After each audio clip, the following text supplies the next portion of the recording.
Hello there, everyone. Welcome to Gate Academy. Or before going into the topics, we will be discussing some important things with you all, guys. हमारे पास RRB JE का CBT 1 plus CBT 2 आप देख सकते हो screen पे 777 का है ना।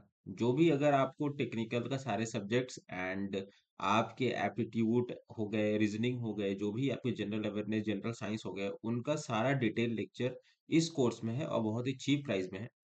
जो लोग CBT 1 की तैयारी करना चाहते हैं, केवल जिनका टेक्निकल हो रखा है, ठीक है, जैसे आपका टेक्निकल हो रखा है, आपने पहले से तैयारी कर रखी है, तो उसके लिए आपका ऐसा थोड़ी है ना कि आप फिर से CBT 2 का ही पैसा दो। तो आप CBT 1 में आप जाके इनरोल हो सकते हो। 499 का है, इसमें GST इंक्लूसिव है, ठीक है। 499 और 777 के अलावा आपको कुछ भी पैसे नहीं खर्च करने हैं। और काफी उम्दा कोर्स है, काफी बच्चे लेकर इससे लाभान्वित हैं। और आपको भी ये काम करना चाहिए कि अगर आप आरआरबी जेई के लिए सच में बहुत सीरियस हो, तो देखिए 22 लाख फॉर्म भरे गए हैं, ठीक है, 22 से 23 लाख ऐसा कुछ डेटा है। अगर 23 लाख में क्या सभी सीरियस हैं? नहीं, सभी सीरियस नहीं है। सीरियस वो है जो एक डेडिकेटेड कोर्स के साथ ही पढ़ाई करेगा और अच्छी कोचिंग के साथ नाम जोड़ेगा, और उसके बाद या फिर खुद से ही सेल्फ स्टडी एट सिलेक्टेड और एक जो होता नहीं है स्टैंडर्ड सेट ऑफ लेक्चर्स देखेगा या स्टैंडर्ड सेट ऑफ नोट्स से पढ़ेगा, तो सिलेक्शन वहीं से होता है। ये यूट्यूब में इधर उधर बफर करने से, इधर उधर जंप आउट करने से कभी भी सिलेक्शन नहीं होगा। इस बात को आप लोग जानते होंगे अच्छे से, और नहीं जानते तो समझ लीजिए। तो CBT 2 में हमारे पास सारे टेक्निकल सब्जेक्ट्स हैं, सिविल, इलेक्ट्रिकल, मैकेनिकल, है ना। सारा सारा सब्जेक्ट का बहुत ब्रीफली कवर्ड है, बहुत सारे लेक्चर्स हैं। आपको जो देखना, हमारे पास दो सेक्शन है, एक प्रेफर्ड सेक्शन है, एक सेकंड ऑप्शन है। तो प्रेफर्ड सेक्शन में ऐसा है कि हमारे पास जो बच्चों को ज्यादा प्रेफर्ड है, जो बच्चों को ज्यादा समझ में आया, वैसे भी लेक्चर्स हैं। और कुछ जो सेकंड ऑप्शन है वो भी प्रेफर कर सकते हैं। रीजनिंग की सारी डेट क्लास अवेलेबल है हमारे पास। और समय समय पर करंट अफेयर्स भी हम अपडेट करते रहेंगे, ठीक है। तो अभी 7900 पोस्ट है। आई होप कि ये 3000 पोस्ट और बढ़ने वाली है, जहां तक मेरी खबर है। तो इस चीज को अकाउंट करते हुए चलिए आगे बढ़ते हैं। हमारे पास गेट 2025 का भी एक काफी अच्छा कोर्स है। गेट 2026 का भी आप देख सकते हो, 4444 का कोर्स है। और गेट 2027 का भी कोर्स है, 6666। गेट 2025 का हमारे पास 2222 में है। तो जो बच्चे अगर बहुत ही चीप प्राइस में और बहुत ही अच्छे से तैयारी, बहुत ही क्वालिटेटिव प्रिपरेशन करना चाहते हैं, तो गेट एकेडमी के साथ आप ये कोर्स एनरोल करें और अपनी तैयारी को एक बहुत अच्छी धार दें। एंड आई होप कि अगले साल आप अच्छे से एक सिलेक्शन लेके आए और 2025 आपके लिए सफलता का वर्ष हो। और 2024 जो लोग SSC जेई CBT 2 का दे रहे होंगे, तो उनके लिए 2024 के एंड तक रिजल्ट आने की पूरी पूरी संभावना है। तो गेट 2027, और इसके साथ एक बहुत जरूरी सूचना आप सबके लिए कि GATE free smart course and dopamine course with GATE 2026 and 2027 वाले कोर्स, मतलब ये 4444 कोर्स के साथ और 6666 कोर्स के साथ स्मार्ट कोर्स और डोपामीन कोर्स दोनों ही अवेलेबल, पूरे मुफ्त है, ठीक है। तो आप इसको जाके एनरोल कर सकते हो। आप जाके हमारे ऐप बाई आउट कर सकते हो, ऐप चेक कर सकते हो, वहां पे आप जाके देख सकते हो। Even you can go to our website, और डिस्क्रिप्शन लिंक में सारा कुछ अवेलेबल है, तो आप जाके रेफर कर सकते हो। इसके साथ ही आरआरबी जेई और एसएससी जेई का 777 में हमारे पास कोर्स अवेलेबल है for those who are preparing for SSC JE 2025, right. तो आपको अच्छे से आप तैयारी करो। बहुत अच्छा समय है वैकेंसी का, है ना। आपको हर चीज आने वाली है। कैंपस रिक्रूटमेंट ट्रेनिंग 777 रुपीज में, अगर आप फाइनल ईयर कैंडिडेट हैं, ठीक है, अगर आप फाइनल ईयर कैंडिडेट हो एंड आपको करनी है कैंपस की तैयारी, कंपनी आ रही होंगी, कुछ प्राइवेट कंपनीज आ रही होंगी या फिर कोई भी कंपनी आ रही होंगी, ठीक है, तो आप जाके इवन एमटेक वाले भी कुछ लोग एनरोल हो सकते हैं इसमें। एमटेक वाले को, ये सब जो एमटेक कर रहे होंगे और उनके पास अगर कैंपस रिक्रूटमेंट ट्रेनिंग करना हो, उन्हें क्या क्या कैसे कैसे चीजें, प्रोसीजर्स फॉलो होते हैं, क्या क्या चीजें बोलनी होती है, तो ये सारा चीज इस कैंपस रिक्रूटमेंट ट्रेनिंग में है, मात्र 777 रुपीज में। All state AE and JE इस साल और अगले साल एई और जेई वैकेंसीज की बहुत भरमार है। And you are very lucky to have in this year, समझे। बहुत लकी हैं आप कि आपके सामने ये वैकेंसी आ रही है। अदरवाइज अभी तो 2-3 सालों से कोविड आया और ये सब आया, तो ज्यादा वैकेंसी कुछ आई नहीं। बट अब देखिए, आरपीएससी एई हमारे पास, यूपीपीएससी एई की भी खबर आ रही है कि सितंबर अक्टूबर में आ जाएगा। ठीक है। एंड उसके बाद अभी एमपीपीएससीए की बात हो रही, बीपीएससीए का कुछ प्राइवेटाइजेशन वाला कल्चर चल रहा है, बट आई होप कि उसका भी निर्णय हो जाएगा कि मे बी सरकार कुछ डिसीजन ले इंजीनियरों के पक्ष में। तो ये सब सारा चीज आप लोग देख सकते हो। तो कहने का मतलब ये है कि स्टेट का एई का वैकेंसी बहुत ज्यादा प्रीसियस, और मतलब डायरेक्ट आपको एसडीओ की पोस्ट मिलती है, जो रोले वाली जॉब होती है, तो वो बहुत जरूरी है। और ऐसा नहीं है कि जब नोटिफिकेशन आएगा तभी तैयारी करेंगे, तो समझ लीजिए कि ऐसे लोगों का कभी सिलेक्शन नहीं होता है। इतना तो मेरा पास्ट एक्सपीरियंस है कि जैसे वैकेंट नोटिफिकेशन आएगा और वैसे ही तैयारी करेंगे, तो नो एज, आपको कोई एज नहीं मिलता है। ठीक है। एंड आप बहुत परेशान हो जाओगे, 3 महीने में एग्जाम ले लेगा। सरकार का चीजें हैं निर्धारण, उनका अलग तरीके से होता है, तो आप जानते होंगे सबकी। 3 महीना लेगा कभी एग्जाम, कभी अभी अभी बीपीएससी वाला आया, आई थिंक जुलाई में आया, सितंबर में एग्जाम ले रहा था। अब मान लीजिए सितंबर में एग्जाम ले लेता, मे बी अभी तो नवंबर में पोस्टपोन कर दिया। ठीक है, अगर नवंबर में पोस्टपोन कर दिया, नहीं करता तो सितंबर में ही होता। और अगर नोटिफिकेशन के चक्कर में बैठे रहते तब तो फिर भाई फॉर्म तो भर नहीं पाते ना। तो this is the issue, these are the things. ठीक है, तो आप इसको अकाउंट करके रखो। एक समझदार आदमी हर चीज पहले से तैयार करके रखता है। ठीक है। Smart course and dopamine 555 combo हमारे पास 999 में अवेलेबल है। ईएससी नॉन टेक का 777 में। ईएससी नॉन टेक में क्या है कि अभी जो लोग तैयारी कर रहे हैं, काफी अच्छे समय नॉन टेक में अब हाथ लगाने का। ठीक है, अभी समय कुछ नहीं गया है। एंड जो भी कर रहे होंगे, एंड कर रहे हैं, मतलब नॉन टेक तो आपको स्टार्ट कर देना चाहिए 2-3 महीने पहले। ठीक है, अगर नॉन टेक को आप उधार देना चाहते हैं, कई चीजें नहीं समझ में आती, इंजीनियरिंग ड्राइंग हो गया, एप्टीट्यूड हो गया, मटेरियल साइंस हो गया, ठीक है, प्रोजेक्ट प्रोजेक्ट मैनेजमेंट हो गया, तो ये सारा चीज अगर आपको रिवाइज करना है, तो इतने सस्ते कॉम्बो में एक तरीके से रिवाइज हो जाएगा। आप वीडियो 1.5x और 2x में देखोगे, तो सारा कुछ रिवाइज हो जाएगा, काफी अच्छे से रिवाइज हो जाएगा। गेट सब्जेक्ट वाइज कॉम्बो हमारे पास अवेलेबल है ना। अगर आपको सब्जेक्ट वाइज कुछ सब्जेक्ट्स आपने कर रखे हैं, जैसे सॉइल कर रखा है, आपने एफएम कर रखा है, then what is the need of buying for purchasing the course for soil and FM, isn't it logical, है ना। तो इसी के लिए सब्जेक्ट वाइज कॉम्बो भी हमारे पास अवेलेबल है। आप जाइए हमारे वहां पे कांटेक्ट नंबर बात करिए, नहीं तो वेबसाइट पे जाओ। ठीक है, वहां पे आपको सारा चीज पता चलेगा। चलिए आइए देखते हैं आगे आपके पास और क्या क्या है। ठीक है, आप देख सकते हो गेट अकेडमी आपके लिए क्या क्या कर रहा है। तो ऑनलाइन टेस्ट सीरीज है, डिटेल्स है ना, फॉर ये फॉर 2025 के लिए। अब तो गेट में टेस्ट सीरीज लगाने का समय है, अभी नहीं लगाओगे तो कब लगाओगे।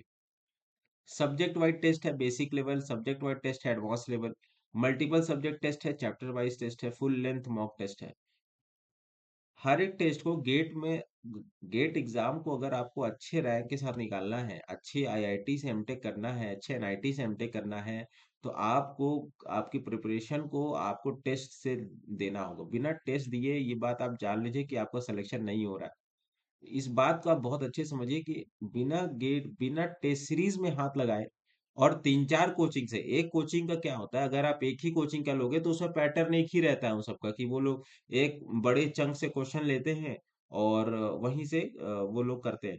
ऐसे ही आपको 3-4 कोचिंग का टेस्ट सीरीज लेना चाहिए बच्चों।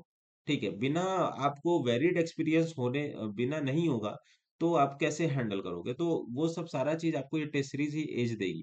तो बिना टेस्ट सीरीज के तो आप बैठ के अगर जाओ, अगर बैठोगे एग्जाम में, तो I don't think that, sorry to say, but I don't think that कि आप रैंक ले आ पाओगे। अच्छी क्वालिफाइंग नंबर आ सकते हैं, बट रैंक अच्छी तभी आएगी जब 3-4 टेस्ट से गो थ्रू हो।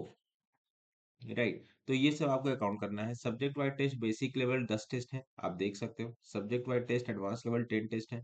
मल्टीपल सब्जेक्ट टेस्ट है, 10 टेस्ट है। चैप्टर वाइज टेस्ट है, 100 test. Chapter wise test 100 test, please note it. Full length mock GATE पूरा है 10 टेस्ट, है ना। तो इसको आप अकाउंट करके रखो। इसके साथ गेट सिविल की पीवाईक्यू की ई बुक भी अवेलेबल है हमारे पास, तो प्राइस है 222 में। ठीक है, और प्लस जीएसटी इसमें अलग से, गूगल ई बुक का डिस्क्रिप्शन लिंक में है। तो इसमें आप देख सकते हो कि engineering mathematics, strength of material, RCC and structure and pre stress concrete, structural analysis, general aptitude, design of steel structure, geometrics engineering, construction materials and management and engineering mechanics, ये सारा कुछ यहाँ पे अवेलेबल है इस पीवाईक्यू की volume book में। ठीक है, और आप देख सकते हो कि 38 ईयर्स का, ये बहुत बड़ी बात है, नॉर्मली इसको लोग प्रोवाइड नहीं करते। 38 ईयर्स का जो ये यहाँ पे है ना चंक, ये बहुत जरूरी है कि आपको वेरिड एक्सपीरियंस से गो थ्रू होना पड़ेगा। बिकॉज आप, मैं मानता हूँ कि अगर आप टेस्ट सीरीज लगाओगे और पीआईक्यू लगाओगे, आप, अगर आप उसको मतलब क्या कहूंगा मैं, रटना तो नहीं चाहिए, बट इतना आप गो थ्रू हो जाओगे अगर कि आप टेस्ट सीरीज और पीवाईक्यू अच्छे से कर रहे हो तो आपके 50 नंबर तो कहीं नहीं गए। अगर आप केवल पीवाईक्यू कर रहे हो ढंग से and you are mugging up all the formulas, then 30 number तो आपके कहीं नहीं गए। ठीक है, तो इसको भी एक आप अकाउंट करके रख सकते हो। गेट सिविल पीवाईक्यू वॉल्यूम 2 है ना, तो यहाँ भी 38 ईयर्स का है। इसकी भी प्राइस 222 है। इसमें क्या क्या है वॉल्यूम 2 में? जियो टेक्निकल इंजीनियरिंग है, फ्लूइड मैकेनिक्स है, ट्रांसपोर्टेशन इंजीनियरिंग है, इन्वायरमेंटल इंजीनियरिंग है, इंजीनियरिंग हाइड्रोलॉजी है, इरिगेशन इंजीनियरिंग है। तो ये सारा चीजें आप देख सकते हो कि 800 पेजेस में लगभग अवेलेबल है। तो कहने का मतलब यही है कि काफी अच्छा सब डिजाइन है। 38 ईयर्स में टॉपिक वाइज सब कुछ दिया हुआ है, आप देख सकते हो टॉपिक वाइज प्रीवियस 38 ईयर्स, तो यू कांट इसको टेक आप लाइटली नहीं ले सकते, काफी क्वालिटेटिव कंटेंट है। इसी के साथ जनरल एप्टीट्यूड, एप्टीट्यूड और मैथमेटिक्स से क्या कहा जाए बच्चों? अगर आप numerical ability, logical reasoning, verbal ability, special aptitude ये सारी चीज कर रहे हैं एंड इसके साथ आप मैथमेटिक्स भी कर रहे हो साथ में, तो 30 नंबर तो आपका कहीं नहीं गए। एक तो पीवाईक्यू लगा लोगे, और केवल पीवाईक्यू अगर लगा रहे हो तो 30, अगर mathematics aptitude plus civil engineering का ये जो दो पीवाईक्यू लगा लिए, तो हमको नहीं लगता कि 45 नंबर आपके कहीं गए हैं। मैं एकदम रॉ फैक्ट बता रहा हूँ। ठीक है, काफी तैयारी किया हूँ मैं भी, और तो मैं जानता हूँ कि इसमें क्या क्या चीजें होती है। अगर आप इतना कर रहे हो तो बहुत है। तो ठीक है, फिर चलिए बढ़ते हैं आगे के सेशन की ओर। सो हेलो सभी को, नमस्कार। सो हम आज के कुछ लास्ट लेक्चर्स में हैं। हो सकता है कि इसी वीडियो में कंपाइल हो जाए, मुझे नहीं पता। और या तो हो सकता है मुझे एक और लास्ट वीडियो करना पड़े regarding to disaster management.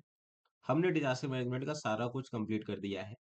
And mark my words what I am telling you, कि मेरे इस रिटन हैंड रिटन पीडीएफ से बढ़कर बाहर सवाल नहीं आने वाले। ठीक है, तो चाहे वो मिसलेनियस हो, चाहे वो आउट ऑफ द टॉपिक हो, वॉट एवर इट इज, है ना, मैं ये इसकी पूरी अकाउंटेबिलिटी ले रहा हूँ। और ये मैं खुले यूट्यूब में बोल रहा हूँ कि एक भी क्वेश्चन, ठीक है, आपके मेरे नोट से बाहर नहीं आने वाले हैं। सो आई होप कि आप मेरे कोर्स में अच्छे से इसका फायदा उठा रहे हैं।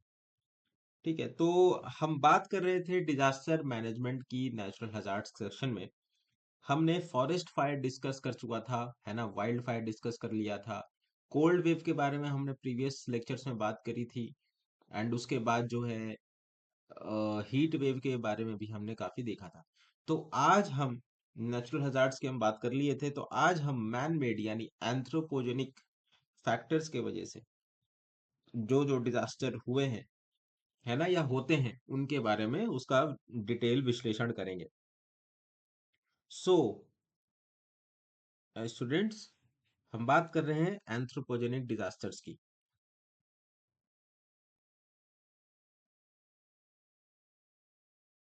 Anthropogenic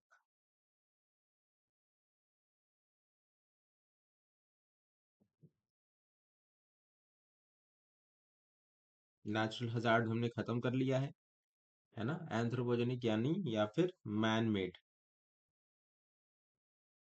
got it. So in this section हम लोग क्या पढ़ेंगे इसमें? इसमें हम लोग प्रमुखता तीन चार चीजें पढ़ेंगे। ठीक है, किस किस कारण? एक हो गया हमारे पास बायोलॉजिकल डिजास्टर, बायोलॉजिकल डिजास्टर हो गया। दूसरा हमारे पास क्या हो गया? केमिकल, है ना, केमिकल डिजास्टर, केमिकल डिजास्टर हो गया। चौथा तीसरा हमारे पास हो गया बायोलॉजिकल डिजास्टर। ठीक है, ये सॉरी न्यूक्लियर डिजास्टर। तो नॉर्मली आप सबको ये चीजें पता होगी, आए दिन आप लोग देखते रहते होंगे। ठीक है, तो एक एक करके हम एक एक टॉपिक को कवर करके चलते हैं कि ये एंथ्रोपोजेनिक क्या है, और उसके बारे में इसमें जो है बायोलॉजिकल डिजास्टर क्या है, केमिकल डिजास्टर क्या है, न्यूक्लियर डिजास्टर क्या है।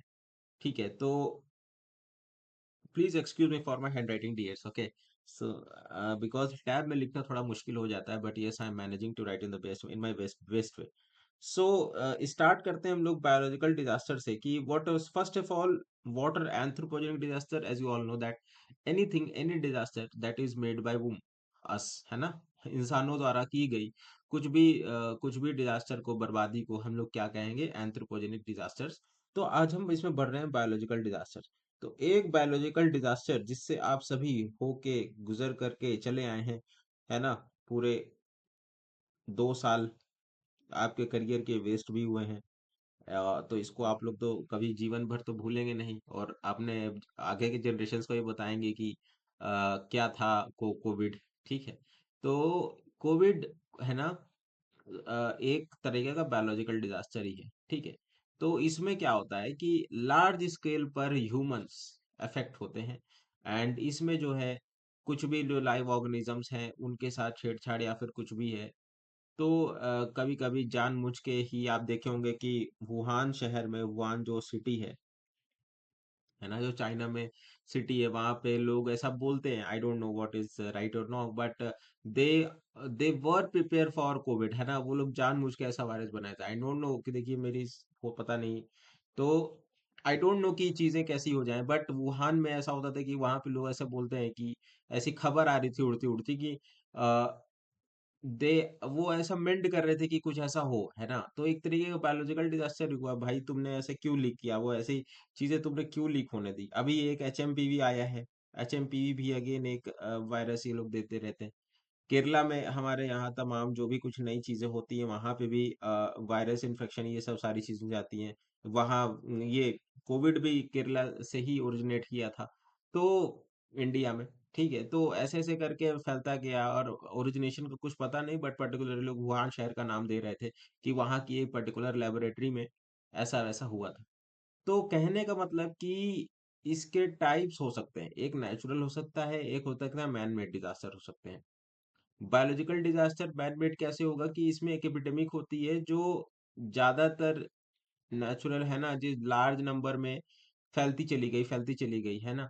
तो एपिडेमिक कह सकते हैं इसको। और मैन मेड क्या हो गया? यही कोविड तरीके के जानबूझ के चीजें को फैलने के लिए रोका गया, मतलब आगे बढ़ने दिया गया। तो इसके बारे में आप लोग जान रहे होंगे। तो एपिडेमिक्स क्या होते हैं? एपिडेमिक्स मतलब भारी मात्रा में त्रासदी हुई कह लो, ठीक है। तो ये एपिडेमिक, एंडेमिक, ये सब टर्म वैसे रिलेटेड है, हम उस टर्मोलॉजी पर नहीं जाएंगे। आपको जाना हो तो चले जाना, बट बायोलॉजिकल डिजास्टर आप लोग समझ रहे हैं कि with the help of biology anything that is, मतलब एमसीक्यूज में आसान है कि with the help of biology जो भी चीजें आप इसमें करोगे, तो with the help of biology, है ना, जीवित लोगों से डिजास्टर फैलाने की टेक्निक है ये बायोलॉजिकल डिजास्टर। ठीक है। तो whether it is in the natural form or whether it is in the man-made form. So without wasting any time, let's write it. Biological disaster is common for you and it's very easy topic to understand. So biological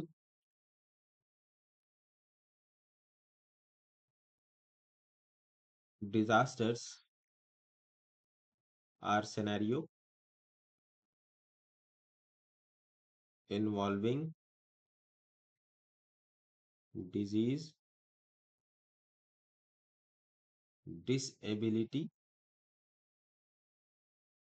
और death, मौत, है ना, on a large scale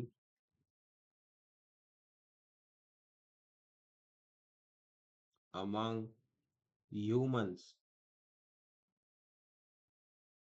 animals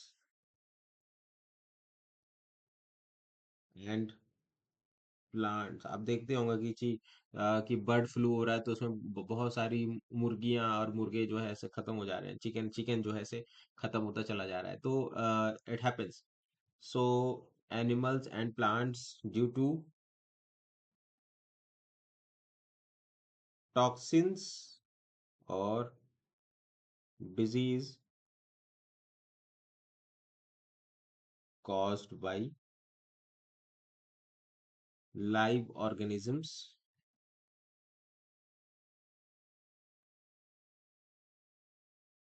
or their products।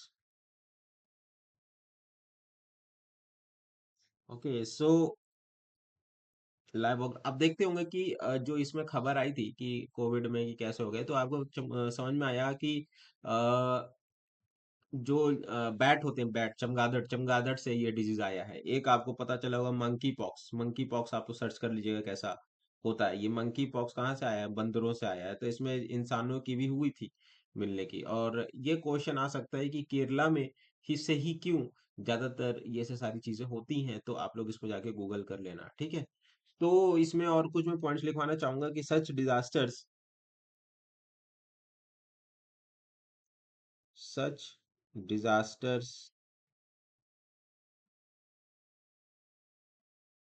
में B natural in the form of epidemics or pandemics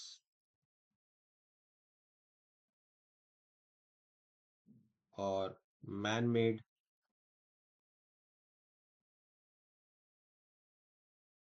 by the intentional use of disease causing agents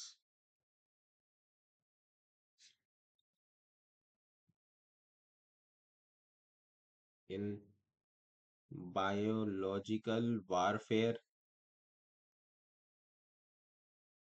BW operations, है ना,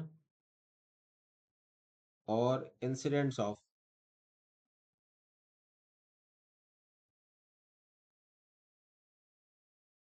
bio terrorism.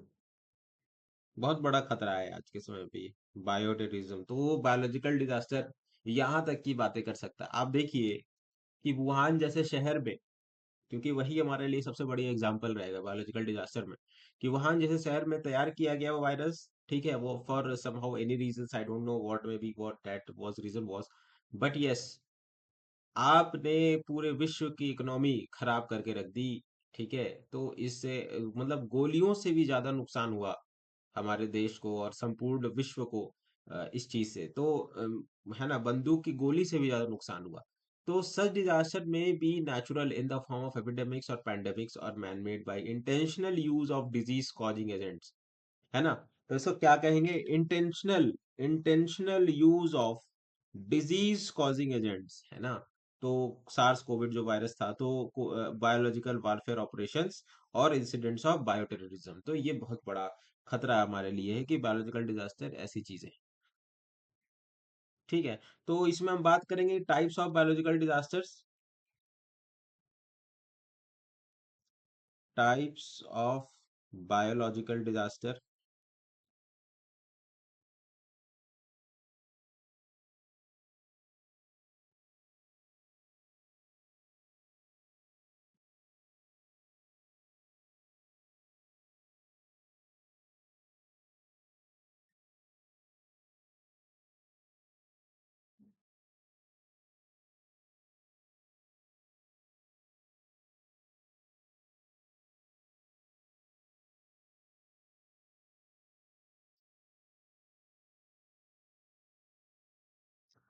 तो एक हो गया natural,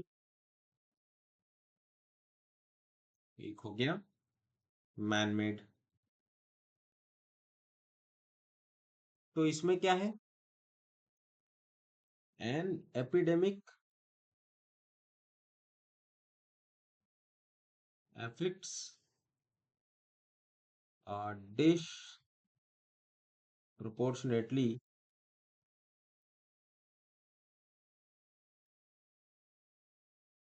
large number of individuals।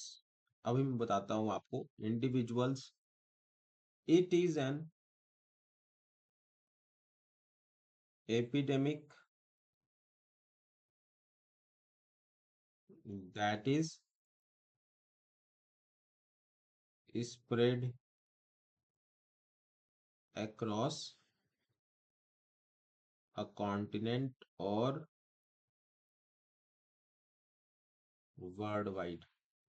जैसे कि Ebola virus, देख लीजिएगा इसका वीडियो, बहुत ही भयानक, बहुत ही डेडली डिजीज है ये, एपिडेमिक, ठीक है। और मैन मेड क्या होता है? बायोलॉजिकल वॉरफेयर, जैसे कि कोविड कह सकते हैं एक तरीके से आप, ठीक है। कुछ साक्ष्य तो मिले नहीं, ठीक है। कुछ प्रमाण तो मिले नहीं कि ऐसे हुआ, लेकिन जो लोग थे वहां पे शहर में और जो खुफिया तंत्र थी, है ना, तो डब्ल्यूएचओ तो इसी के साथ मिल गया था, चाइना के साथ, तो हमें कुछ ज्यादा तो मिल नहीं पाया। लेकिन अभी अभी ठीक है, तो ये सारी चीजें हैं। तो और अभी जब ट्रम्प प्रेसिडेंट बन गए हैं तो डब्ल्यूएचओ से अपने आप को निकाल लिया। तो अपने आप को अमेरिका को निष्कासित, मतलब अमेरिका अब उसका डब्ल्यूएचओ का हिस्सा नहीं है। तो डब्ल्यूएचओ ज्यादातर चाइना पर ही ज्यादा प्रभावी हो गया था। तो उसके कारण और भी कुछ हमें प्रूफ नहीं मिल पाए, ठीक है, कोई भी इन्वेस्टिगेशन एजेंसी वहां पे पुटअप नहीं हो पाई कि ऐसा क्यों हुआ। ठीक है, तो और ये खबर दबी की दबी रह गई। तो कहने का मतलब है कि ये इतना डिजास्टर है ना, कि बायोलॉजिकल वारफेयर डिजास्टर, जैसे कि नेचुरल में आप बात कर लो कि एक डिस्ट्रीब्यूशन, अगर आप इबोला वायरस की बात सुने होंगे तो ये नेचुरल डिजास्टर का ही टाइप है। और मैनमेड में क्या होता है, बायोलॉजिकल वॉरफेयर, बायो टेररिज्म और मैन मेड बायोलॉजिकल डिजास्टर्स, तो इस तरीके की चीजें होती है। ठीक है, तो नेचुरल है ना, डिसप्रोपोर्शनैलिटी मतलब कोई प्रोपोर्शन नहीं रहता, बट यस, है ना, नेचुरल कारणों की वजह से किसी कॉन्टिनेंट में या फिर किसी एक पर्टिकुलर एरिया में वो फैला रहता है। ठीक है, अब आते हैं कॉजेज ऑफ एपिडेमिक्स पे। कॉजेज ऑफ एपिडेमिक्स,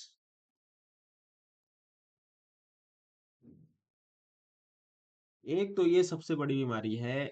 आप एक किताब देखोगे, जो डॉक्टर एपीजे अब्दुल कलाम की जो किताब थी, है मतलब विजन 2020, उनकी एक बुक है विजन 2020, मैंने पढ़ी है, उनकी सारी किताब लगभग मैंने पढ़ी है।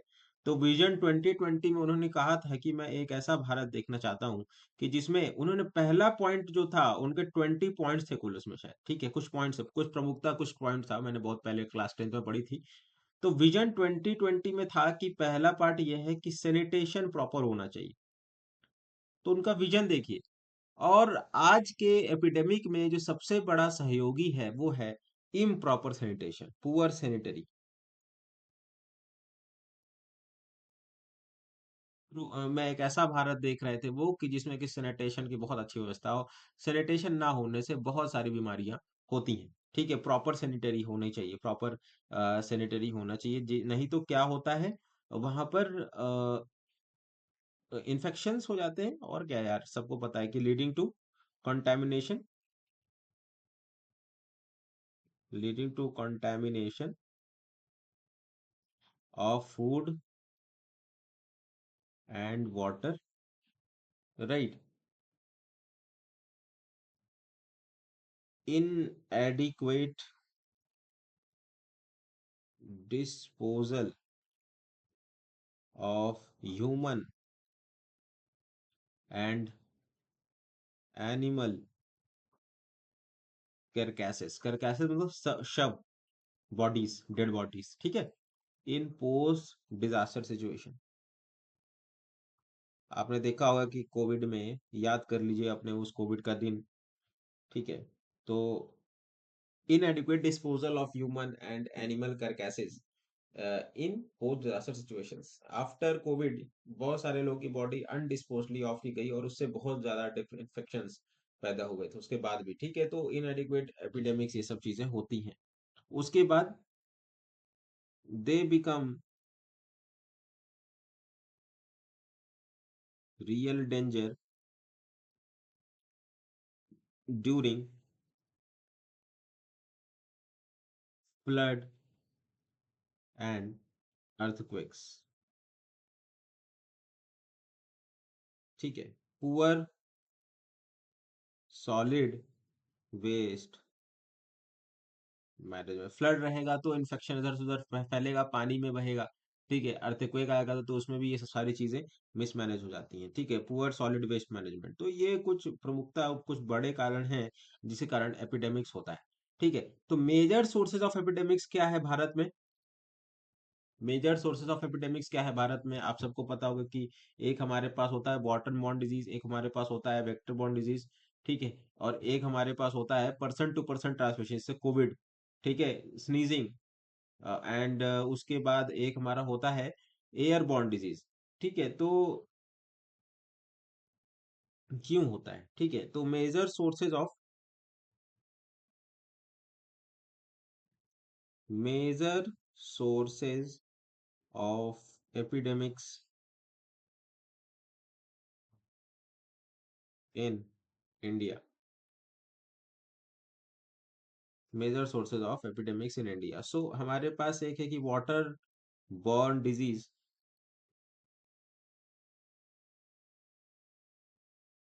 Water borne disease like cholera हो गया, ठीक है, इसमें भी बहुत सारा कोलेरा हो गया, ठीक है, टाइफाइड, ये सब एमसीक्यू में आएगा आपके। हेपेटाइटिस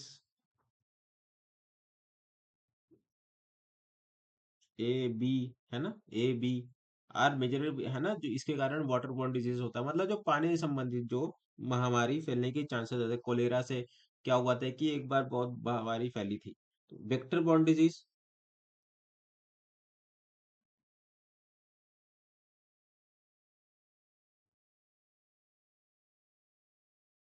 ऑफन मॉस्किटो बॉर्न, एक होता है बॉर्न, ये इंग्लिश शब्द है, एक होता है बॉर्न, है ना। तो बॉर्न मतलब होता है जन्म, और बॉर्न होता है से जन्म, ठीक है, तो वेक्टर से जन्म, ठीक है, तो इसका मतलब आप समझिए पानी से जन्मित, है ना। तो ये सारी चीजें, तो ये होता है कि ऑफन मॉस्किटो बॉर्न इसको हम लोग कहते हैं, है ना। वेक्टर यानी मॉस्किटो बॉर्न, ये आ सकता है आपके एमसीक्यू में। Often mosquito mosquito borne epidemics like, epidemics like dinghy, fever, chikungunya. अभी अभी वर्ल्ड हेल्थ ऑर्गेनाइजेशन ने मॉस्किटो को दुनिया का सबसे डेडली इंसेक्ट घोषित किया है। तो इसको आप लोग अकाउंट कर सकते हैं, इसकी क्या डेंजर, मतलब वो, है ना। तो ये सारी चीजें हैं, चिकनगुनिया फीवर, ठीक है, जापानीज इंसेफेलाइटिस, बिहार में एक बार इसे दिमागी बुखार, बुखार बोलते हैं इसको, दिमागी बुखार, ठीक है, encephalitis, encephalitis, malaria, kala azar. So these are some of the diseases that actually are vector borne, है ना, मच्छरों से आते हैं। उसके बाद पर्सन टू पर्सन ट्रांसमिशन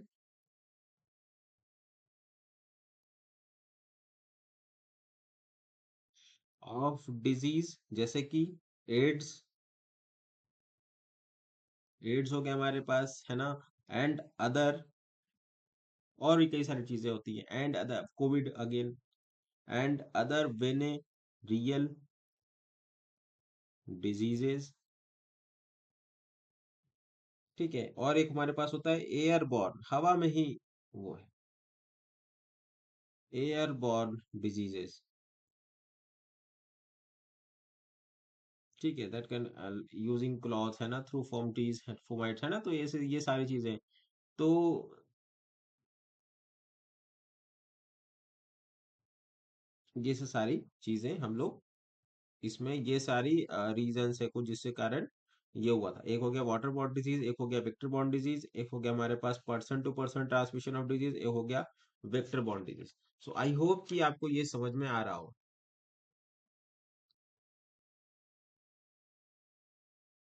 अब हम बात किए कि बायोलॉजिकल डिजास्टर क्या होता है, ठीक है, बायोलॉजिकल डिजास्टर क्या होता है, टाइप्स ऑफ बायोलॉजिकल डिजास्टर क्या है, नेचुरल मैन मेड एपिडेमिक्स क्या होते हैं, सोर्सेज ऑफ एपिडेमिक्स क्या है। एंड उसके बाद अब हम बात करेंगे कि नोडल एजेंसीज,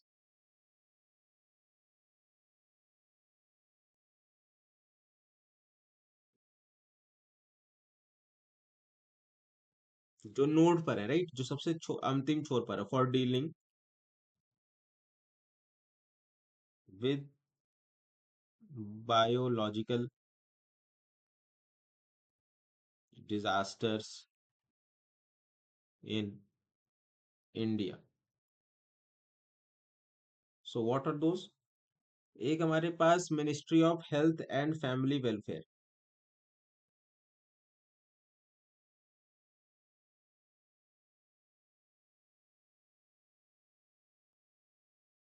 अगेन उसके बाद हमारे पास health is a state subject,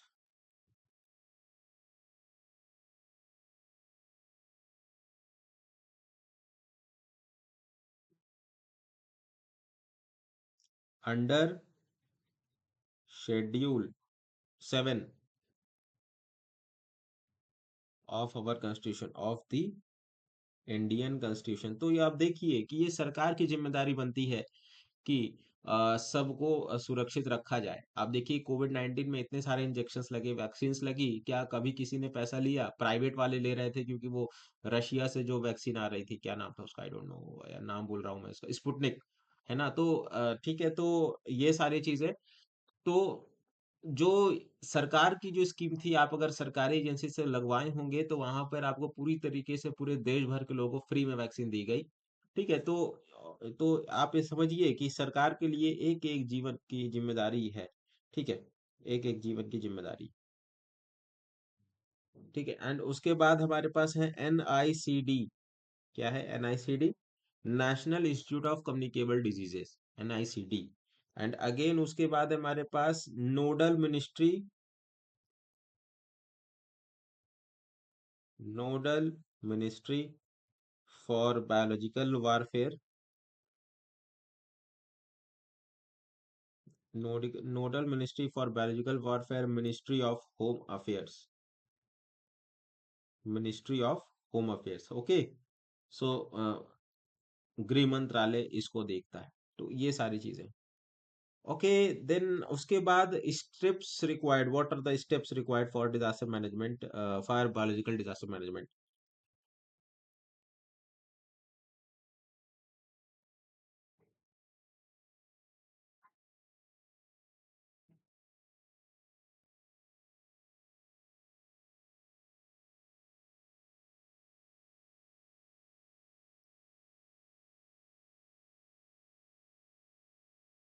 legal framework होना बहुत जरूरी है। हमने कुछ नोडल एजेंसीज की बात करी उसके ऊपर।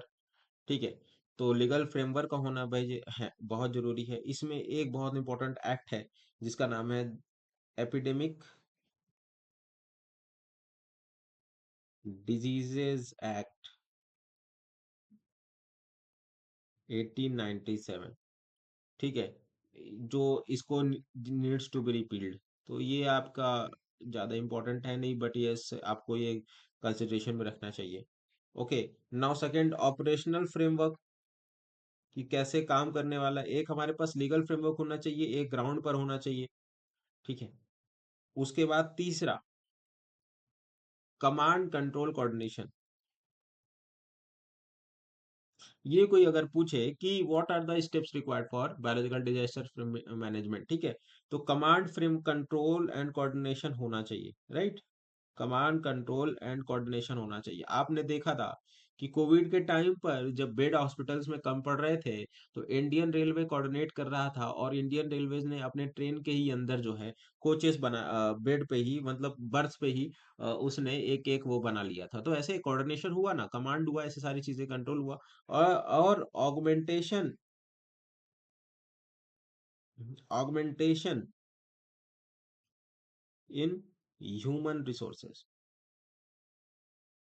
मेरे साथ साथ आप लोग नोट्स प्रिपेयर करते होंगे, तो अब तक आपका डिजास्टर मैनेजमेंट भी खत्म हो गया होगा। ठीक है, तो बेसिक इंफ्रास्ट्रक्चरल, क्योंकि कोविड सबके लिए नया था, देश पूरी दुनिया परेशान थी कि इससे किया क्या जाए। ठीक है, तो और जनता को भी नहीं समझ में आ रहा था कि क्या किया जाए, तो it's a very very new subject to all of अस।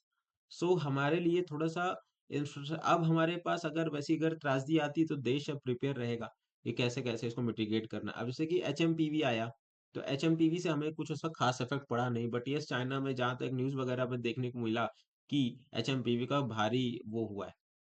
ठीक है,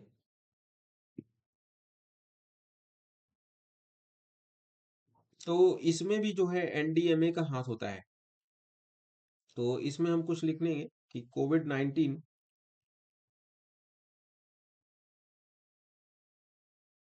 was the first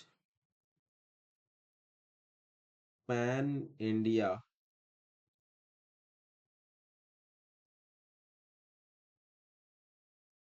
biological disaster being handled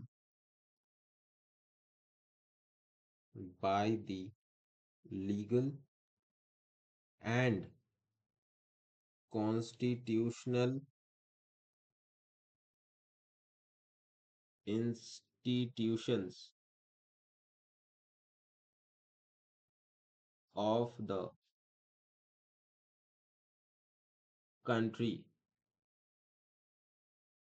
The lockdown had been imposed, है ना, लॉकडाउन लगा, had been imposed under the disaster management act 2005, DM act बोलते हैं इसको short term में। ठीक है, फॉर द फर्स्ट टाइम। ठीक है, तो इसमें एनडीएमए भी शामिल हुई थी। So this was all about a basic idea of biological disaster that you must know. ठीक है, तो इसके बाद हम लोग बढ़ रहे हैं आगे इंडस्ट्रियल केमिकल डिजास्टर की ओर अपने कदम बढ़ा रहे हैं। ठीक है, तो अब हम बात करेंगे दूसरे मैन मेड डिजास्टर की ओर, जिसका नाम है केमिकल डिजास्टर। तो what are chemical disasters? Basically disasters chemical कहाँ होंगे? ज्यादातर इंडस्ट्रीज में ही होंगे। ठीक है, उनके वजह से होने वाले रिसाव, जैसे कि इसमें बहुत फेमस है भोपाल गैस ट्रेजेडी। ठीक है, तो इसमें क्या हुआ कि इंडस्ट्रियल केमिकल, भाई घर में तो उतने कोई बड़े पैमाने पे तो केमिकल बना नहीं पाएगा कि तुम नुकसान कर दो। ठीक है, तो इसका जो सबसे बड़ा डिजास्टर बना सकता है वो इंडस्ट्रीज। तो इसको हम लोग शॉर्ट टर्म में इंडस्ट्रियल केमिकल डिजास्टर्स भी कहते हैं। ठीक है, तो let's write it down that industrial hazards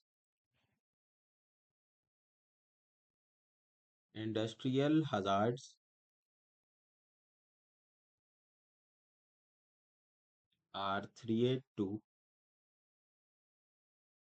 people and life support systems that arise from the mass production of goods and services. आपने देखा था यूनियन कार्बाइड जो कंपनी थी भोपाल में, तो उसकी आप मूवी जाके देख लेना, बहुत अच्छे से आपको समझ आएगा कि व्हाट क्या प्रारूप हो सकता है केमिकल डिजास्टर का। ठीक है, तो जब ऐसे डिजास्टर जब होते हैं, ठीक है, इंडस्ट्रियल एक्टिविटीज इंक्रीज हो गई, और ऐसे केसेस में जब पॉल्यूशन बहुत ज्यादा होने लगा, ठीक है, नो डाउट वहां पे जो केमिकल था वो रिलीज होता रहता था, बट एक ऐसा समय आया कि अचानक के पानी के रिएक्शन से जो है पूरी की पूरी इंडस्ट्री फट पड़ी, है ना, और वहां पे जो है ये हो गया, डिजास्टर हो गया। तो कहने का मतलब है कि व्हेन दीस थ्रिएट्स, जो भी खतरे हैं इंडस्ट्री से ओरिएंटेड, व्हेन दीज थ्री एट्स, है ना, जो भी खतरे हैं, थ्री एट्स यानी खतरे एक्सीड ह्यूमन कोपिंग, मतलब इंसान उसको भरपाई ना कर पाए। ठीक है, coping availabilities, capability sorry, capabilities, और the absorptive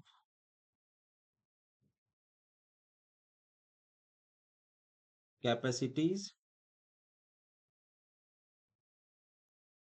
of environmental systems, they give rise to industrial chemical disasters। Right, साफ है, सीधी बातें हैं कि अगर हमने इतना थ्रेट पैदा कर दिया पानी में, हवा में, या फिर सॉयल में, कि हमारे पास जो ह्यूमन कोपिंग एबिलिटीज है, कैपेबिलिटीज है, वो खत्म हो गई, मतलब इंसान उसकी भरपाई नहीं कर पा रहा है खुद से। ठीक है, तो अब जैसे कि तो उसको हम लोग इंडस्ट्रियल केमिकल डिजास्टर कहेंगे। तो इसमें क्या है कि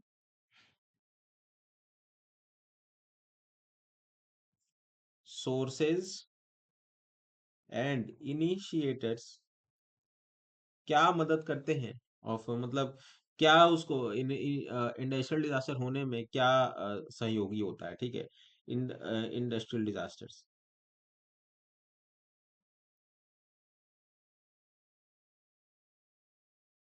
तो इसमें हम लिखेंगे कि प्रोसेस एंड सिस्टम फेलियर। इतना ज्यादा प्रोडक्शन कर दिया था यूनियन कार्बाइड ने, बोला कि हम सेफ्टी पे नहीं ध्यान देंगे, हम मेंटेनेंस पे नहीं ध्यान देंगे। ठीक है, तो इंडस्ट्री तो ब्लास्ट करेगी ही करेगी। ठीक है। और उस समय इंडिया को लोग बहुत लाइटली लेते थे कि अरे चलो करो ना, ऐसा ऐसा है। ठीक है, तमाम आपने देखा होगा स्लम से उठा के लेबर को बिना किसी प्रॉपर ट्रेनिंग के और ऐसे कुछ करके उसको एक्सपोज कर देते थे केमिकल में। सो इसमें यूनियन कार्बाइड का जो पूरा पूरा फेलियर था, जहां पर 1 लाख से ज्यादा लोग प्रभावित हुए थे, तो वहां पर जो है प्रोसेस एंड सिस्टम का एक्यूट फेलियर था। ठीक है, तो इसको आप लोग नेग्लेक्ट नहीं कर सकते। ठीक है, उससे पहले आपको तमाम चीजें करनी होती हैं कि अगर कुछ भी आपको करना है तो आप भाई उसको ट्रेनिंग दो प्रॉपर, आप मॉक ड्रिल, आप मॉक करो। ठीक है, मॉक ड्रिल करो। ठीक है, तो ऐसे सारी चीजें आप करो, नहीं तो फेलियर पे ही जाओगे ना। आप अगर एग्जाम में बिना टेस्ट के बैठ रहे हो, बिना टेस्ट सीरीज लगाए बैठ रहे हो, तो आप फेल होने ही बैठ रहे हो। तो उसी तरीके से प्रोसेस एंड सिस्टम फेलियर बहुत बड़ा योगदान देते हैं, है ना। उसके बाद natural calamities. Now how these, let me tell you, natural calamities, what they done. Natural calamities जैसे कि आप दिल्ली में देखते होगे फॉग आ रहा है। ठीक है, स्मॉग, सॉरी। दिल्ली में आप देखते होगे कि स्मॉग आ रहा है। स्मॉग क्यों आता है दिल्ली में ही, क्यों आता है, व्हाई नॉट अदर रीजंस। अब जैसे कि मैं अभी रांची में रह रहा हूँ, मैं रांची में जो, अगर देखिए, फॉग स्मॉग आने का एक कारण होता है कि अगर कहीं पे भी विंड स्पीड, देखिए दिल्ली में जो है ना, दिल्ली में जो विंड स्पीड है वो 6 किलोमीटर पर आवर से कम है ना। अगर आपको फॉग वहां नहीं रहने देना है तो कम से कम 8 किलोमीटर पर आवर की स्पीड से ज्यादा से हवा बहनी चाहिए। और वहां पे क्या होता है कि स्पीड कम हो जाती है हवा की, वेलोसिटी जो है कम हो जाती है हवा की। तो इसी कारण जो है दिल्ली में सारी की सारी धुआं है ना, जो हरियाणा वगैरह में जो पराली वगैरह जो भी जलती है सब वहीं पे आके इकट्ठा हो जाती है, बिकॉज वहां पे विंड की रफ्तार, विंड की वेलोसिटी कम हो जाती है। तो नेचुरल कैलामिटी का बहुत बड़ा इफेक्ट है। ठीक है। और उसके बाद हम बात करेंगे जैसे अर्थक्वेक। अर्थक्वेक में क्या होता था कि एक कांडला में एक भूकंप आया था, जिसमें क्या हुआ था, एक्रायोनाइट्राइल जो है रिसाव कर गया था वहां पे। ठीक है, phosphoric acid sludge containment Odisha cyclone में ये सारी चीजें हुई थी। मतलब तूफान भूकंप आया था। और एक बार जापान में भी क्या हुआ था कि न्यूक्लियर डिजास्टर ही कहेंगे उसको, बट ये जापान में भूकंप आने की वजह से न्यूक्लियर डिजास्टर हो गया था, डिजास्टर हो गया था। ठीक है, तो नेचुरल कैलेमिटीज का बहुत बड़ा योगदान है। तो इसमें अगर कुछ लिखना चाहे तो लिख देता हूं मैं कि नेचुरल कैलेमिटीज, अब जैसे कि धुआं हो रहा है, स्मॉग हो रहा है, तो केवल पराली से नहीं ना है, और भी इंडस्ट्रियल जो स्मॉग होती है, इधर उधर के पावर प्लांट्स होते थे, तो उनकी वजह से भी धुआं आ रहा है। और धुआं अगर जहां पे वेलोसिटी कम नहीं थी, जहां पे वेलोसिटी कम है वहीं पे जाके इकट्ठा हो रही है, और ज्यादातर दिल्ली वाला रीजन है वो। ठीक है, नहीं तो बहा के ले जाता। रांची में क्यों नहीं होता, झारखंड में क्यों नहीं होता, बिकॉज झारखंड ऊंचा इलाके में है, यहाँ पे हवा बहुत तेज बहती है। तो उसके कारण यहाँ पे वो जो है इकट्ठा नहीं हो पाते। नेचुरल कैलेमिटीज में trigger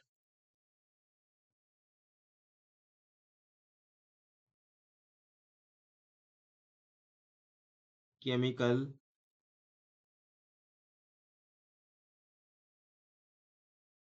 reaction, release of a acrylonitrile during 2001 earthquake in Kandla and damage to phosphoric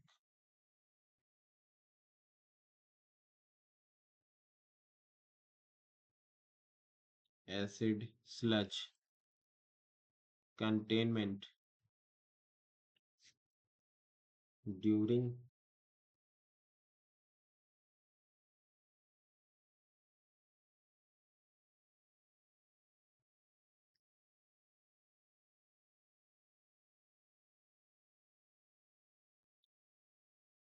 ठीक है, उसके बाद तीसरा सबटेज, तोड़फोड़, सबटेज और टेररिस्ट अटैक। पता नहीं इन्हें क्या चाहिए क्या नहीं चाहिए। ठीक है, टेररिज्म की वजह से, तोड़ फोड़ की वजह से। ठीक है, तो व्हाट टेररिज्म वांट, इनसे तो अलग ही पूरे देश का इन्वेस्टमेंट और पूरे विश्व का इन्वेस्टमेंट इनसे जा रहा है। ठीक है, सबोटेज और टेररिस्ट अटैक, तो व्हाट काइंड ऑफ तोड़ फोड़ है ना, उग्रवादी हो गए, ये सारी चीजें हो गई, और टेररिज्म हो गया। तो इनसे भी बहुत नुकसान होता है, इंडस्ट्रियल डिजास्टर्स होते हैं। ठीक है, तो वारफेयर एक्टिविटीज हो गई, है ना, तो ये सारी चीजें भी बहुत ज्यादा इफेक्ट करती हैं नेचुरल डिजास्टर को। ठीक है, तो सॉरी, मैन मेड डिजास्टर को, केमिकल डिजास्टर्स को। तो इसमें हमारे पास कुछ हम फ्रेमवर्क की बात करेंगे,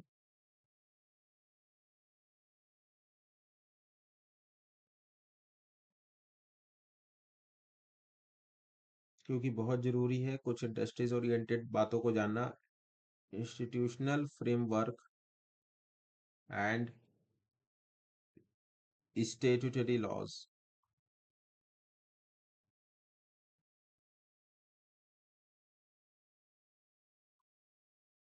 लाइक, तो इसमें आप लोग को बस मेंशन कर लेना है कि फॉरेस्ट एक्ट एक होता है 1948। ठीक है, 1948। ठीक है, एक्सप्लोजिव एक्ट होता है।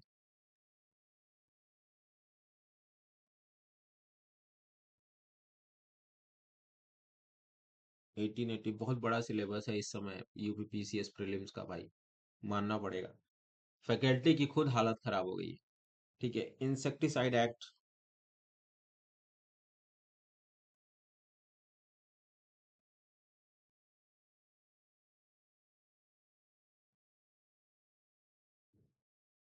1968। Petroleum act.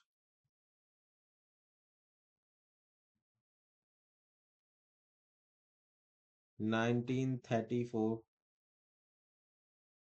ठीक है, और इन सब के अंदर ये अम्ब्रेला है। ठीक है, अगर आप बोलोगे कि इसके अंदर जो है, इन सब के अंदर जो है कौन गवर्न कर रहा है, तो इसको ये environment protection act, don't forget.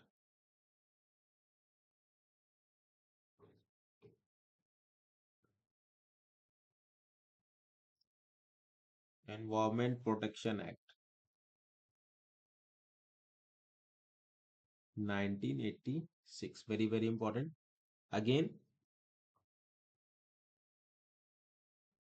Ministry of labour and employment,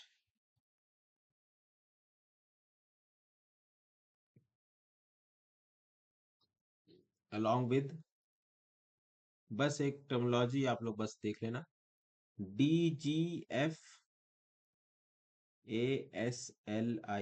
ठीक है, amended factories notifying hazardous process, ये मतलब हजार्डस प्रोसेस को नोटिफाई करता है। ठीक है, और उसके बाद manufacture, storage and import of hazardous substances rule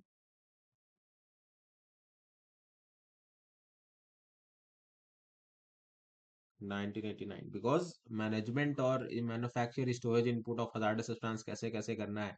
ठीक है, तो ये सारी चीजें बहुत जरूरी है। Chemical accidents,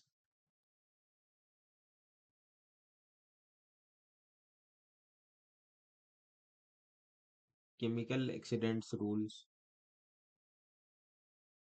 1986। Okay, so these are some terminologies that you need to know, that ये हमारे पास इंस्टीट्यूशनल फ्रेमवर्क है, कुछ फेमस फेमस जो आपको पता होने चाहिए। ठीक है, बिकॉज यही सारे फ्रेमवर्क गवर्न करते हैं कि देश में कुछ भी, कुछ हजार्डेस या फिर कुछ इंडस्ट्रियल डिजास्टर टाइप की कैलामिटी ना उत्पन्न होने पाए। ठीक है, अगेन, देखिए, इंसेक्टिसाइड एक्ट है कि क्या है, कितना केमिकल डालना है, डीएपी वगैरह जो भी है, रेशियो, तो उसके बारे में बात की जाए। ठीक है, तो इसमें जो है ये सारी चीजें हम लोग कर सकते हैं। इसका जो मैनेजमेंट है वो कैसे कर सकते हैं हम लोग?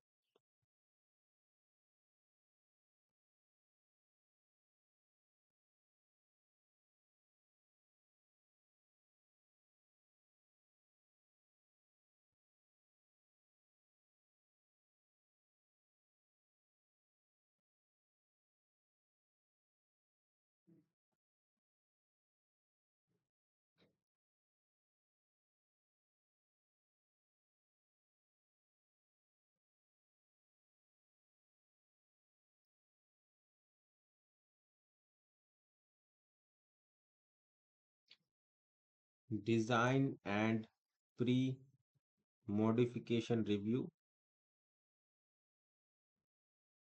ठीक है, समय समय पर डिजाइन बदले उसकी। यूनियन कार्बाइड फैक्ट्री में क्या हुआ कि डिजाइन चेंज करना था, कि प्रोडक्शन बढ़ा रहे हैं तो डिजाइन भी आप चेंज करो, उसको मॉडिफाई करो। उन्होंने नहीं किया। उन्होंने उसी पाइपलाइन, उसी सारे सिस्टम में ही केमिकल को पास करवाते थे। और केमिकल इतना ज्यादा पास करवाते थे, इतना प्रोडक्शन होता था कि कोई बैकअप सिस्टम नहीं था कि सब उसी में ही करना है, आपको सब उसी में साफ करना है, सब उसी में करना है। तो इसमें मेंटेनेंस नहीं हो पा रहा था। मेंटेनेंस ना होने की वजह से जंग जैसी स्थिति, पाइप उत्पन्न हो गई और वहीं से सील हो गया, है ना, लीकेज हो गई। उसके बाद केमिकल रिस्क असेसमेंट करना चाहिए, कि केमिकल रिस्क असेसमेंट, पता नहीं था लोगों को कि कार्बाइड गैस कितनी बड़ी कितना बड़ा इफेक्ट कर सकता है, कितना बड़ा त्रासदी वो ला सकता है। केमिकल रिस्क असेसमेंट, है ना। तो पता ही नहीं था लोगों को कि वो क्या हार्मफुल, अगर उसमें पानी, अगर पानी की एक बूंद चली जाती तो क्या होता है। तो उसमें क्या हुआ कि जो मूवी आप लोग देखे होंगे, मे बी मैंने तो देखी है, आप लोग भी जाके उसको देखिए, काफी इंटरेस्टिंग है। कि उसमें जो है पाइप उसने खोल दिया लेबर ने, कि ठंडा करने के लिए पाइप वाला पानी खोल दिया, और पाइप वाले पानी खोलने से चैम्बर में पानी चला गया जिसमें कि कार्बाइड था। और उसी कारण जो है फट पड़ा वो। ठीक है, तो वो सही, वो सारी चीजें। उसके बाद प्रोसेस, पूरा पूरा वो मूवी ना इस केमिकल डिजास्टर के पॉइंट को समझा देगा आपको। प्रोसेस सेफ्टी मैनेजमेंट, तो प्रोसेस सेफ्टी मैनेजमेंट में क्या है कि आपको सारे प्रोसेस को अच्छे से सेफ्टी पूर्वक करना होगा। आप प्रॉपर ग्लव्स पहने, प्रॉपर ये सारी चीजें पहने, तो बहुत जरूरी है हर एक प्रोसेस पे ध्यान देते, बिकॉज यू आर, आप झेल रहे हो, अपने जीवन से खिलवाड़ कर लोगे। ठीक है, सेफ्टी ऑडिट्स होने चाहिए समय समय पर, सेफ्टी का ऑडिट्स होना चाहिए। ठीक है, इस समय क्या होता था कि सरकारी अफसरों को घूस दे करके सेफ्टी ऑडिट्स वगैरह कुछ नहीं होते थे, आज ये सब चीजें होने लगी है। इमरजेंसी प्लानिंग होना बहुत जरूरी है। इमरजेंसी प्लानिंग, अगेन ट्रेनिंग भी बहुत जरूरी है। मैंने कहा ना, स्लम से लोगों को उठा लिया गया था उस, है ना, तो ट्रेनिंग नहीं दिया गया। ठीक है, public cooperation on the road, public awareness होना चाहिए।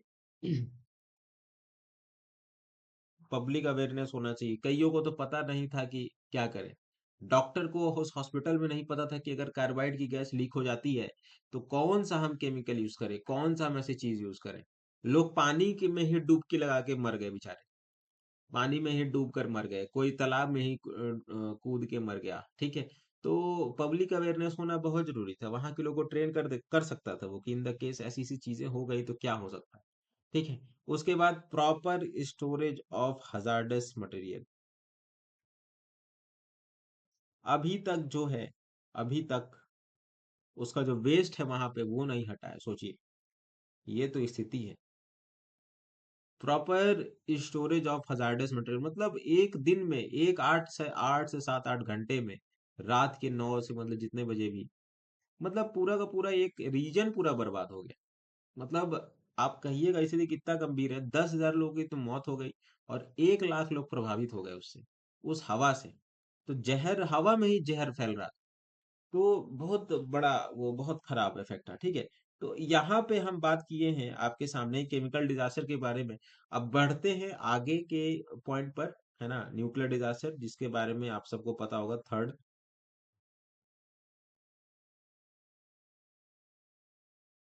न्यूक्लियर डिजास्टर क्या है? न्यूक्लियर डिजास्टर सबको पता होगा। मैं सबको एक बार फिर से बता दे रहा हूँ कि न्यूक्लियर डिजास्टर, ठीक है, क्यों होता है न्यूक्लियर डिजास्टर? एटॉमिक न्यूक्लियाई के रिजेक्शन रिएक्शन की वजह से सब न्यूक्लियर एक्टिविटी होती है। उसको जब हम लोग बड़े पैमाने पर करते हैं तो न्यूक्लियर डिजास्टर जैसी स्थिति उत्पन्न होने के चांसेस होते हैं। अवुमता जो नॉर्मली होता है न्यूक्लियर फिजन और न्यूक्लियर फ्यूजन, ये दो तरह की चीजें होती हैं जिससे हम लोग बड़े बड़े और फैक्टर्स करते हैं। अवुमता इससे बॉम्ब वगैरह बनाए जाते हैं। ठीक है, तो ये सारी चीजें हैं। तो लेट्स राइट इट डाउन कि what is nuclear disaster hazard और समथिंग। रिस्क और डेंजर टू ह्यूमन हेल्थ और the environment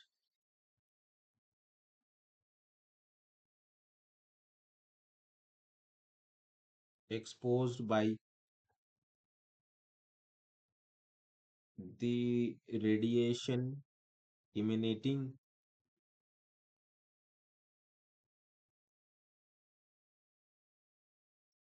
from the atomic nuclei is called nuclear hazard। तो इसमें सोर्सेज ऑफ न्यूक्लियर हजार्ड क्या है हमारे पास? Sources of nuclear hazard,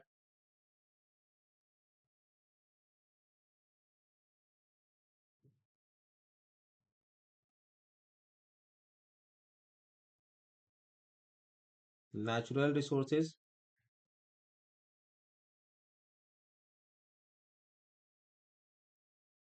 man made sources.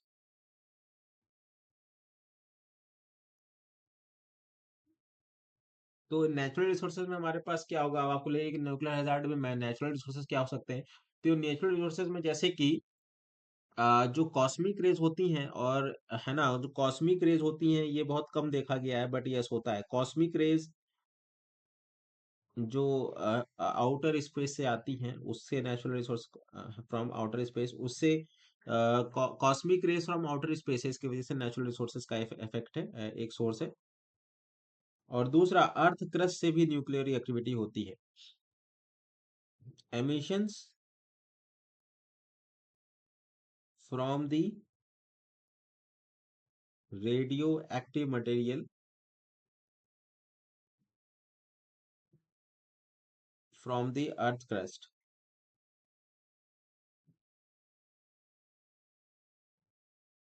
उसके बाद मैनमेड में हमारे पास क्या होगा? न्यूक्लियर पावर प्लांट सबसे बड़ा उदाहरण है आप सबके सामने।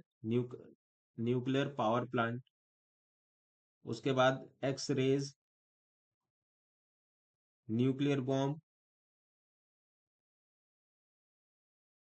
ठीक है। और इसमें और इसमें क्या हो गया कि न्यूक्लियर एक्सीडेंट्स हो गए। ठीक है, न्यूक्लियर एक्सीडेंट्स हो गए, एंड वेपन्स हो गए। ठीक है, वेपन्स हो गए।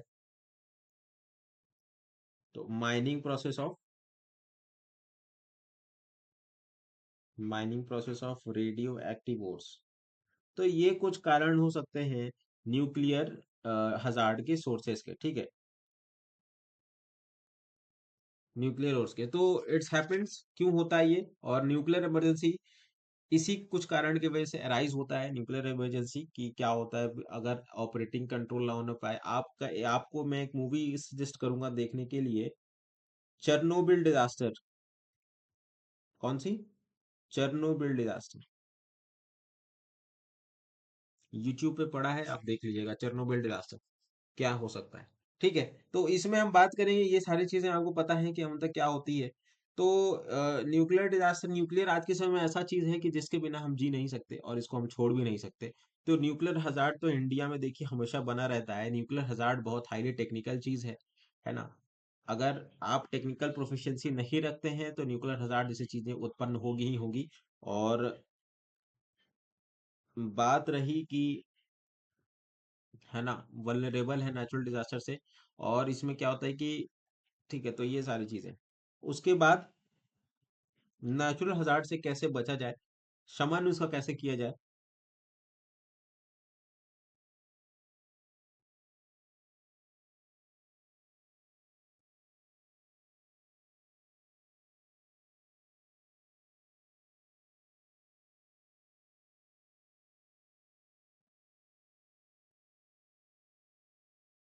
मैं बताता हूँ एक एक करके आपको। लिमिटिंग टाइम, दूसरा डिस्टेंस, चौथा शील्डिंग, तीसरा सॉरी शील्डिंग, चौथा कंटेनमेंट। न्यूक्लियर हजार्ड जब मान लीजिए कि मैं यहाँ बैठा हूँ और मेरे यहाँ पर जो है, ठीक है, न्यूक्लियर हजार्ड हो गया, इससे आप लड़ नहीं पाइएगा कि आप ऐसा कर लीजिए, आप ऐसा कर लीजिए। आपका है कि आप इससे जितना दूरी हो, जितना समय हो, आप न्यूक्लियर हजार्ड से दूरी रहो, है ना। न्यूक्लियर हजार्ड की तुलना में ना रहो। जो वहां बार्क में साइंटिस्ट काम करते हैं, आप देखते होंगे कि वो प्रॉपर एक सूट पहन के जाते हैं।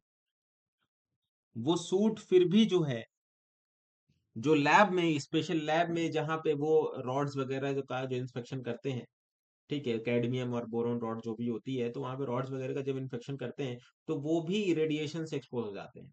प्लास्टिक पहन के जाते हैं, इतना ज्यादा कोटिंग्स पहन के जाते हैं महंगी महंगी, फिर भी वो जो है उनको रेडिएशन एमिट कर देता है, मतलब पेनिट्रेट कर देता है प्लास्टिक को, जो भी वो लोग कवरिंग्स पहन के जाते हैं। तो लिमिटिंग टाइम, तो कहने का मतलब ये है कि उसको जो है आप ऑक्यूपेशनल सिचुएशन में अपना टाइम एक्सपोज कर दीजिए। मतलब अगर आप वहां पे हैं तो आप तुरंत वहां से हटिए, जितना जल्दी हो सके उतना जल्दी आप वहां से हटिए, ठीक है। न्यूक्लियर हजार्ड मिटिगेशन से हटिए। डिस्टेंस जितना हो सके उतना दूरी बनाइए।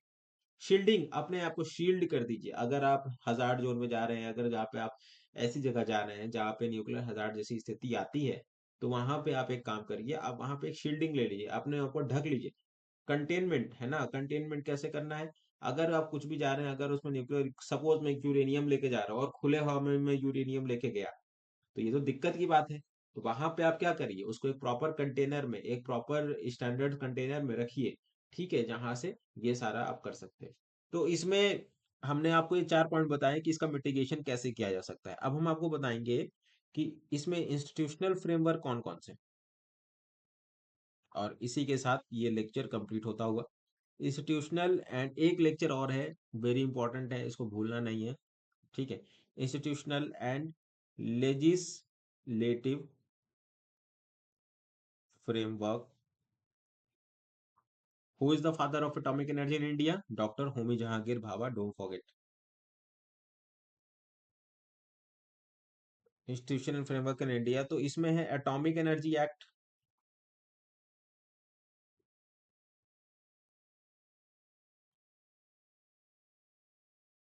1962, department of atomic energy DAE, right. उसके बाद एटॉमिक एनर्जी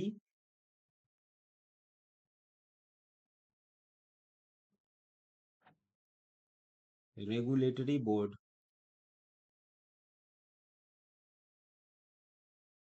तो ये कुछ तरीके का इंस्टीट्यूशनल इंस्टीट्यूशनल फ्रेमवर्क है that works for the that works under the nuclear hazard and natural nuclear disasters like situation. So this here we conclude the lecture of all the anthropogenic factors or disasters that account for biological, chemical, and in the nuclear disasters. So this is all, and last video is going to be uploaded on this thing, है ना। आप इसको जाके देखें, and disaster management कल एक video के बाद आपका खत्म हो जाएगा। So thank you for being with me.